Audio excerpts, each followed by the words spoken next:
Hadirin yang memuliakan Allah, selanjutnya kajian fikih referensi kitab Fathul Bari. Bismillahirrahmanirrahim. Wa fassara dan mentafsirkan pengertian sabri al-musadzibu pengarang kitab Fiqh dengan perkataannya al-mubadziri, orang-orang yang memakmurkan memalihi hartanya, ayusarifu, yakni ia membelanjakan hartanya diberi masarifi pada selain tempat pembelanjaannya. Ini masih tentang orang-orang yang terhalang atau dicegah tidak boleh dia menggunakan hartanya. Nah, sebagaimana telah kita ketahui, orang yang tercegah tidak boleh membelanjakan hartanya kan itu ada 6 ya. Yang pertama anak kecil, tentunya belum balik tuh batasannya, dan itu kalau dengan usia 15 tahun ya, kalau dengan buka usia seperti keluar sperma atau head bukan ya, itu walaupun sampai 15 tahun pokoknya mau balik gitu. Kemudian yang keduanya orang gila, dan yang ketiganya kemarin sampai bukan sapi, sampai. Nah, sampai itu siapa? Nah, bisa dijelaskan ya. Sampai yang dijelaskan oleh musannif pengarang kitab adalah orang yang menghamburkan hartanya, yakni menggunakannya bukan pada tempatnya. Itulah sebenarnya ya. Kan mestinya harta ini nikmat rezeki dari Allah, sebagai wujud syukur tentunya digunakan di jalan Allah ya. Baik itu umpamanya buat menambah keluarga, berbagi dan lain sebagainya. Pokoknya mah yang memang ada perintahnya ya semua ya, bukan sebaliknya. Seperti untuk yang haram ya, untuk koyak-koyak gitu aja, apalagi umpamanya untuk judi online ya, judi online ya, buat umpamanya beli minuman, buat zina, buat nyogok, pokoknya mah yang kasarnya nanti arahnya haram itu digunakan untuk itu adalah orang-orang yang sampai ya. Itu sebenarnya nggak boleh. Makanya ketika zaman pemilu itu orang-orang yang sampai 500 miliar dolar hanya untuk nyogok banjir-banjir itu sampai nih. Mestinya udah nggak boleh untuk kebanyakan harta ini. Makin aduh, Masya Allah. Itu negara ya. Kalau ada orang yang kelihatannya ketahuan jelas ya, dia bakal kaya banyak hartanya, tapi digunakan bukan di jalan Allah gitu ya. Ya justru untuk kemaksiatan, kemungkaran. Nah itu nggak boleh dijual beli, nggak boleh nagih jelas. Nah itu sampai. Makanya ini walaupun istilahnya orang udah dewasa ya, sehat, kaya, dengan kata kaya, itu kalau memang dia membelanjakan hartanya di jalan yang dilarang oleh Allah, itu sampai udah nggak boleh dia oleh pemerintah itu kudunya nggak boleh membelanjakan hartanya.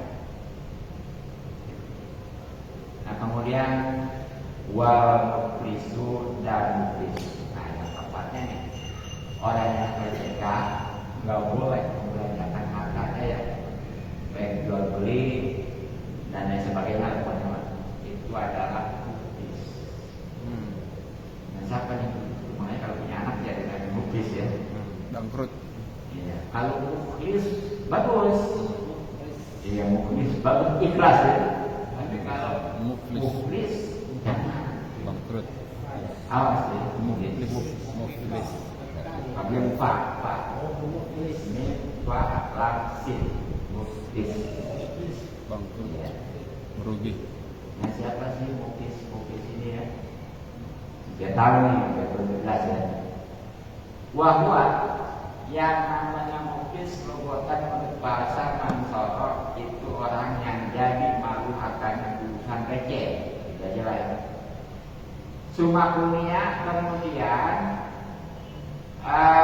dia diberi julukan orang itu ya, pilih dengan Muflis arti latil mali karena sedikitnya harta atau ada ini ataupun memang nggak punya harta. Jadi pengertian Muflis kalau berbahasa ini sebenarnya belum bisa dijadikan apa namanya patokan ya ataupun rujukan karena baru hanya melalui tugas atau bahasa, tapi asal tahu aja lah.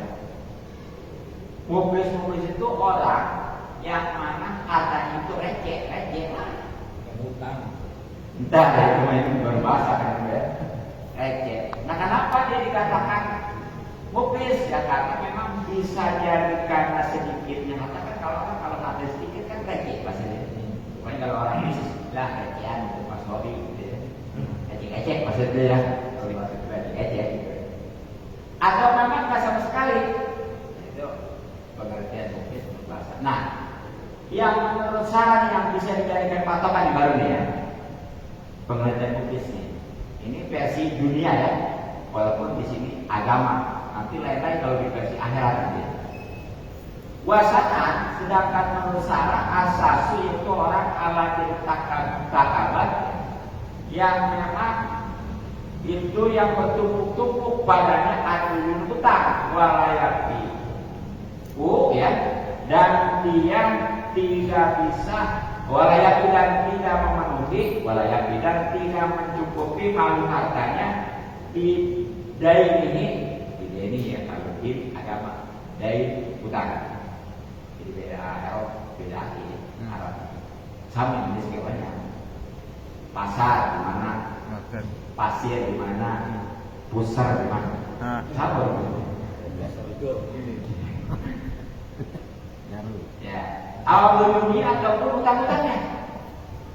Jadi nih pengertian muflis menurut saran yang bisa dijadikan patokan ya, itu orang yang memang dia itu intinya punya banyak utang. Orang kaya punya ya orang kaya. Justru orang kaya mah karena berani ya bisa jadi lebih banyak utangnya. Jadi yang dia punya utang ya sementara nih hartanya nggak bisa mencukupi untuk ngebayar utang ataupun utang-utangnya. Ya contohnya gini, pokoknya katakan si Ani punya harta 1 miliar, banyak nggak?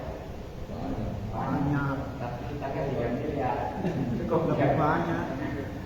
Utangnya banyak kan. Walaupun yang hampirnya 1 miliar, karena hutangnya 2 miliar ya katakannya, itu hartanya nggak boleh dia bebas jual beli, nggak boleh gunakan untuk beli ini beli itu ya, nggak boleh. Itu siapa yang itu pemerintah? Tujuannya apa? Kan kasarnya gini, belum beli ini beli itu mah bisa, utang mah itu kan kalau memang sama pemerintah ditahan ya paling tidak nih caranya katakan tadi 1 miliar itu dibagi 2 aja kan yang utangin ya kan 2 miliar tuh masing-masing setengah miliar juga karena mending kan ya daripada sama sekali itu uang mah ada 1 miliar tapi utangnya udah dibayarin. Jadi tujuannya gitu. Jadi itu orang yang begitu kalau versi dunia dan makan agama ya pokoknya mah kesimpulannya mah orang yang utangnya lebih banyak, lebih besar dari katanya gitu ya. Ada kalau kayak Muflis. memang kaya semua. Nah nanti beda lagi kalau versi akhiratnya ya. Makanya kan pernah ya baginda itu melontarkan ya? Apa kalian tahu tentang ada jurnal bukis ya? Apa kalian tahu siapa itu bukis? Sahabat nih, ngejawabnya ini. Orang yang utangnya lebih banyak dari hartanya. Yang Rasul itu kan nggak lagi salah, benar memang itu versi dunia. Tapi ternyata versi di akhirat lain. Itu orang yang nantinya sebenarnya dia banyak yang membawa amal, sholatnya, puasanya, zakatnya ya, bahkan hajinya. Tapi ternyata kezalimannya lebih banyak lagi. Apa itu kezaliman selamanya? Nyakitin orang, memfitnah orang, punya apapun bentuknya dia termasuk. Bangsa yang materi itu utang-utangnya. Apa sebabnya nih? Nanti itu kan dipertanggungjawabkan gitu ya. Nah di mana nanti nih orang yang pernah dipukul, orang yang pernah difitnah, bahkan yang pernah dibunuh ya, termasuk yang umpamanya punya utang gak dibayar ya di dunia, itu menakut. Nah dia akhirnya karena di sana mah walaupun istilahnya utang materi uang ya gitu bayar uang apa pakai amal. Oh itu akhirnya amalnya nih dibayar pakai amal si A, si B, si C dan seterusnya gitu ya. Maka kadang-kadang ya dosa itu lebih banyak memotong, lebih besar memotong kebaikan amal ini. Sehingga bisa jadi nih dengan dia pernah memfitnah orang 70 kali sholat baru kebayang. Ya. Nah ini gimana nih? Itu kebaikan udah habis ya, mentok udah bersih. Sementara kezalimannya belum beres, masih ada nih yang ngedakwa gitu ya. Nah karena memang udah gak ada harapan untuk membayarnya, akhirnya itu dosa-dosa orang yang pernah dizalimi di dunia itu dilemparkan ke dia. Nah anak-anak boro-boro yang menyebabkan masuk makan kan dosa diantaranya ya. Boro-boro kita nanggung dosa orang ya, dosa kita dia kan bisa. Nah ini mah nanggung dosa orang. Makanya walaupun tadinya dia benar-benar udah pede ya, karena banyak amal, itu nggak ada lagi masuk neraka. Bilangnya. Makanya bagus jadi habis Allahnya gitu ya, sampai sholat ibadah dan lain-lain. Tapi awas jadi pakaian jadi nanti habis nanti. Gitu. Nah kemudian walil mari dan wal mari wal mari kepada al-asabi dan orang sakit al-mahbubi yang dikhawatirkan oleh atas kami mati dari sakitnya. Jadi yang kelima ya. Orang yang tercegah boleh menggunakan atau membelanjakan hartanya adalah orang sakit yang dikhawatirkan sakitnya. Ya ini sakit udah parah gitu, sudah berdarah. Nah tapi ini dalam hal ini mah ya enggak mutlak itu. Artinya wal ajrun nih tercegahnya oleh atas orang sakit keras itu bimazada itu tentunya pada perkara yang lebih ala solusi dari sepertiga sepertiga bahasa Arab. Wahwa sepertiga itu tentunya sulus satirkati sepertiga peninggalannya. Jadi nih kalau bagi orang yang sakitnya yang dikhawatirkan ini tercegah nggak boleh membelanjakan hartanya juga ya. Itu kalau memang lebih dari sepertiga hartanya. Itu kalau memang di bawah sepertiga nggak apa. Nah apa sebabnya? Seperti yang tadi ya. Ini pokoknya hartanya 3 miliar. Itu yang sama dia dibelanjakannya 1 miliar itu boleh. Tapi kalau memang yang 1 miliar ke bawah masih boleh. Jadi memang gak mutlak ya, tergantung. Ya beda sama ngomong gitu biar kita aja ya. Nah, pengayal ini. Nah, sebabnya di ayat hakil warasati karena itu ya ada ahli waris. Karena kan nanti kalau seandainya dibiarkan saja gitu ya, dia membelanjakan hartanya pada satu bulan terakhir, ini nanti kasihan ahli waris nggak kebagian nanti gitu tuh. Jadi mengantisipasi ya, walaupun sebenarnya mewariskan anak itu yang terpenting bukannya harta tapi ilmu. Sebab harta kalau bisa ngebawa alhamdulillah ya berkah, tapi kalau nggak bisa ngebawa itu bakal jadi bumerang buat orang tua itu ya. Tapi kalau ilmu mah insya Allah jangan asal ilmu yang bakal sampai. Nah gitu. Jadi gitu ya, nggak boleh tuh kalau orang sakit keras nih punya harta kali 3 miliar. Terus dia kalau memang masih di bawah 1 miliar mah nggak apa-apa dia belanjakan. Tapi kalau udah lewat dari 1 miliar, nah itu keuangan pemerintah ya, nggak boleh. Nah, ini sebab nanti untuk ahli waris kasih ke pemerintah. Nah, hal lagi, nah memang ini sepertiga juga nggak apa-apa ya kalau dibuat sepertiga mah. Tapi ilangnya pun itu kalau memang tidak ada al-maridi atas orang yang sakit itu dia itu utang.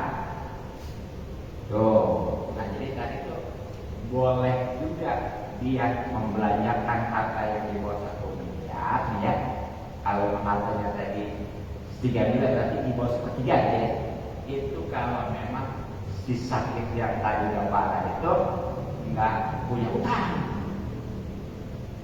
Nggak punya utang orang lain gitu ya. Nah bagaimana kalau punya utang?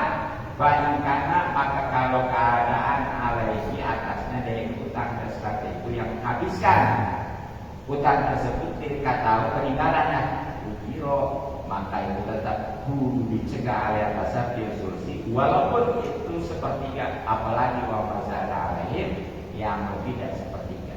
Kalau utang yang lain ya gitu. Itu walaupun di bawah sepertiga tetap boleh. Sebab apa?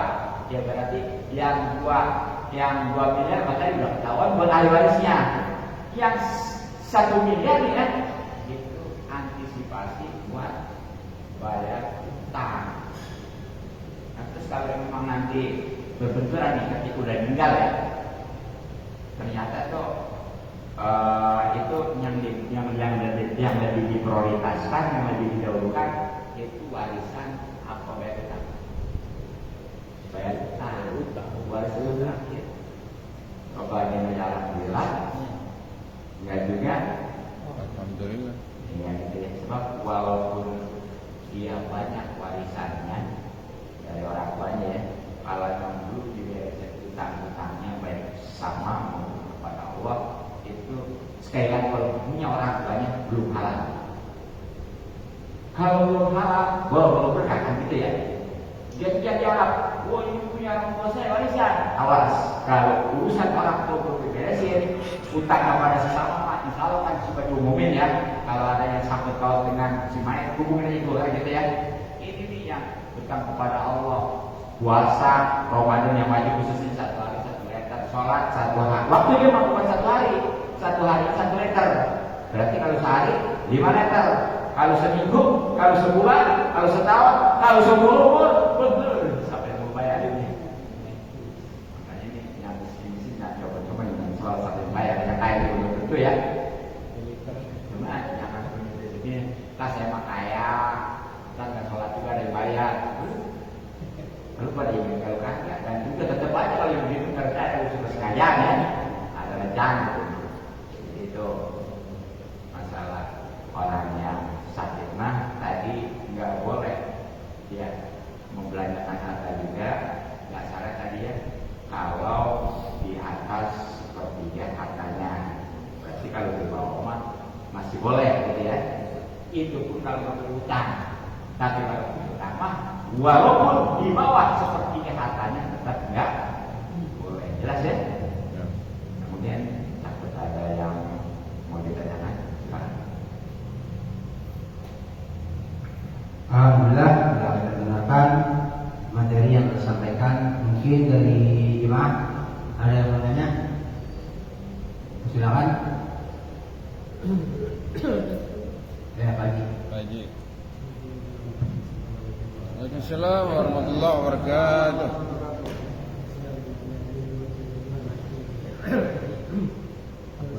Di luar materi. Masalah haji. Kasih. Dalam, pakai dalam. Maju. Maju aja. Enggak kedengeran. Kayak adzan subuh. Oh iya, betul. Masalah ini haji, badal haji. Jadi kalau badal haji itu kira-kira satu orang itu bisa membadalkan berapa? Saya kadang-kadang ada orang masih membadalkan orang tua saya ini. Ada yang ada kadang-kadang sampai 10 atau 50 orang. Itu satu orang itu yang misalnya membadalkan bisa berapa orang bawa? Bisa banyak-banyak atau satu orang satu? Yang pertama. Yang kedua, masalah itu kalau kita di Masjidil Haram itu kan tawaf kan saling bersenggol-senggolan. Yang belum dapat jawaban di situ, misalnya mazhab Hanafi itu gimana sih bentuk wudhunya itu? Sekian, terima kasih. Assalamualaikum warahmatullahi Haji, balik. Adik.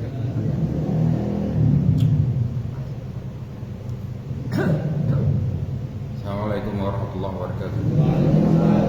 Tadi Pak Kiai mengatakan fakir miskin, orang miskin masuk surga 500 tahun sebelum orang kaya. Al-fuqara yadkhulul jannata qabla ahliha. Yang jadi pertanyaan saya, meyakinkan kita tetap ibaratnya menyadari bahwa kasih sayang Allah walaupun miskin ini adalah anugerah yang akan diberikan kelebihan khamsamiyat am dakhul jannah. Itu aja Pak. Terima kasih. Assalamualaikum warahmatullahi wabarakatuh. Waalaikumsalam warahmatullahi wabarakatuh.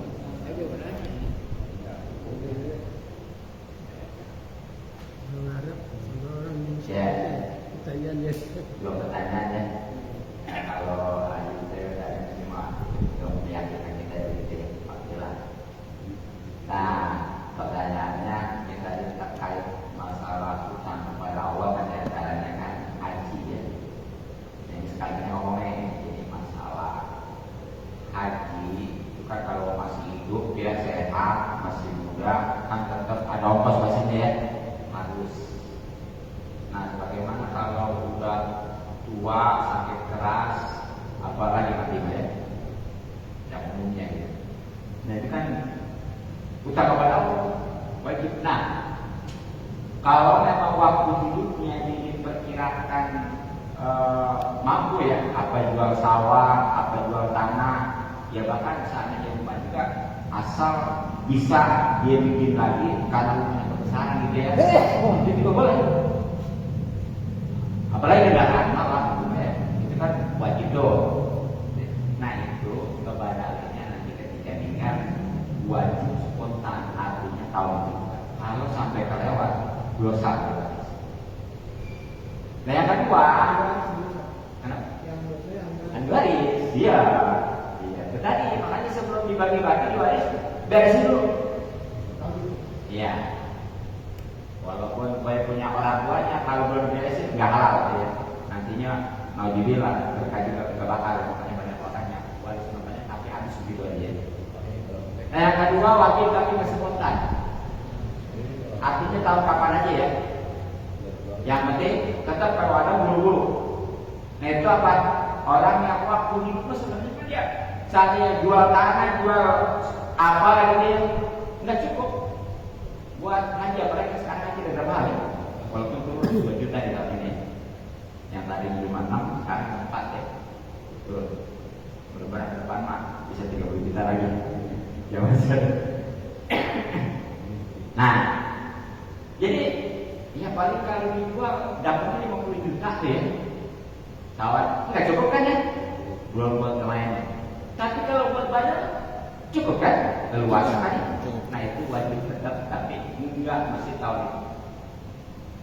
gitu ya. Nah yang ketiganya sunnah, ini persyaratannya begitu meninggal juga tetap nih paling kalau dijual ya 5 juta ya sekitar doang kan. Dan itu kalau macam di apa namanya Jakarta masih bisa jadi ya. Itu kecil terus ya.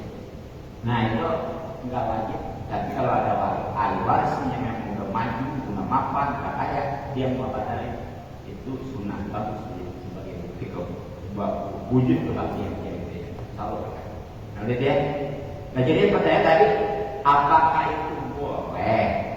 Apa mestinya berapa ya caranya? Jadi kan syarat badal haji itu satu ya membadalinnya sudah haji. Ya, kalau belum haji walaupun diniatin buat badal tetap jadi buat dia.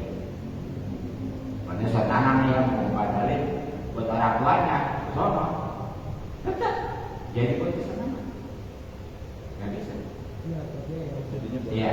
Nah yang kedua syaratnya kudu 1 orang.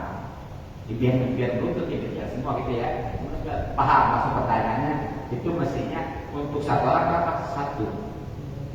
Ini gitu ya. Iya dia memang kadang-kadang menerima.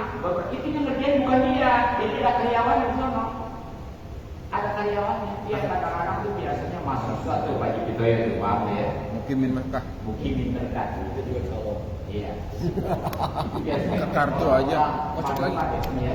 Pokoknya bahkan kadang-kadang baik Mas Bisa dari Yaman, dari Al-Hajar biasanya ya, Mesir ya. Kalau musim kajian itu dari situ. Apalagi di kawasan Bali yang luar itu gitu ya. Apalagi yang memang udah di Mekah, bahkan itu di Mekah ini rupanya kalau musim kajian itu yang namanya sekolah diliburin ya Pak. Iya. Libur. Libur tuh, berapa hari berarti ya? Iya. Begitu. Makanya jadi tetap 1 caranya. Itu orang boleh masuk 10 mungkin dia tetap bagian 1 tapi di sana ada karyawan-karyawannya. Sebab apa kan? Kenapa mesti 1 aja? Sebab haji itu nggak bisa dalam 1 musim. Kan haji setahun itu ada 1 itu pas momennya ya apa ya? Itu nggak bisa 2 kali. Apa sebabnya? Pada ukuran haji itu kan di hukum itu mulainya startnya kan habis Johor. Itu berakhirnya kan habis sampai pajak hari lebaran ya. Kan kalau itu kan tanggal 9 Johor. Habisnya sampai pajak tanggal 10 lebaran tuh. Nah, orang kan habis hukum kan Mekah ya, jumlah aku bayar kan tahun awal. Itu kalau kembali lagi nggak bakal bisa. Waktunya nggak bisa. Makanya kita tadi itu nggak bisa setahun sekali. Kalau umroh tuh jangankan setahun, sehari 2 kali, bahkan kalau kuat 3 kali juga bisa. Nah, yang kedua tadi pertanyaan masalah ketika tawaf ya kan bukan masalah tempat, apalagi lagi musim haji pas tawaf di Padoh ya. Kan di Padoh kalau tahu sebelum di Padoh ini lagi Padoh setelah semua begitu habis dia ngambil jumroh di Mina ya. Itu ada yang umpamanya nafar awal sampai tanggal 12, nafar sangi sampai 13, banyak nafar awal. Itu kan nabrak semua 3 juta lebih bisa jadi berbarang di situ berbarengan. Nah itu nggak bisa hindari yang bersentuhan. Nah tanggal pajak sampai maka kalau bersentuhan itu langsung batal ya. Ada pajak yang nggak membatalkan, pajak Hanafi. Ya sebenarnya pajak Maliki itu nggak batalin. Jadi yang 3 pajak ini beda. Kalau pajak Syafi'i sebatas bersentuhan dengan bukan mahram batal. Maliki bersentuhan nggak batal asal jangan sawat ya. Nah terus Hanafi sawat juga nggak apa-apa asal jangan umpan. Itu ya. Nah sekarang cara wudhunya gimana? Mazhab Hanafi itu ya dia yang jelas mah untuk rukun wudhunya hanya 4. Kalau baca sampai kan 6 ya. Niat, buka, membasuh muka maksudnya, kedua tangan, kepala, kaki, kaki. Ya. Kalau mazhab Hanafi mah hanya 4. Pokoknya mah diambil dua, satu niat, keduanya tartib, gitu ya. Jadi dia mah membasuh muka, membasuh kedua tangan, sampai sikut membasuh kepala mah sama ya, dan kaki. Jadi dia mah nggak niat juga nggak apa-apa, dan wudhunya acak-acakan juga nggak masalah. Kan kalau kita makan bukan dulu ya, kalau dia ke tangan dulu berbuku nggak masalah. Tuh, anak ini, nah cuma memang dalam hal pembatalan tadi alhamdulillah begitu ya, bersentuhan dengan ngebatal, tapi jangan coba-coba berdarah kaki kata macam capek kan tidak? Dan iya, berat aja batal. Habis makan gulai kemudian nggak ada mau gulai ada berat, itu bisa batal. Memang satu sisi enak, tapi sisi lain itu berbeda. Itu tadi. Jadi kalau masalah wudhunya sih enak hanya 4 itu ya. Pembatalan kan justru enak juga karena bersentuhan juga nggak batal kan? Begitu ininya kaki berdarah batal. Jadi makanya kudu tahu jadi jangan langsung takut aja nih kalau kamu jangan aja. Ini banyak ini kita nggak bisa lihat takut aja kemana Nabi jangan sembarangan kudu tahu prosedurnya. Rukun macam Hanafi itu berapa? Pembatalannya berapa? Minimal itu tahu. Yang langsung bukan sakit aja. Jadi gitu. Ya, kedua itu. Alhamdulillah. Udah tadi. Udah. Asal tahu pertama. Iya.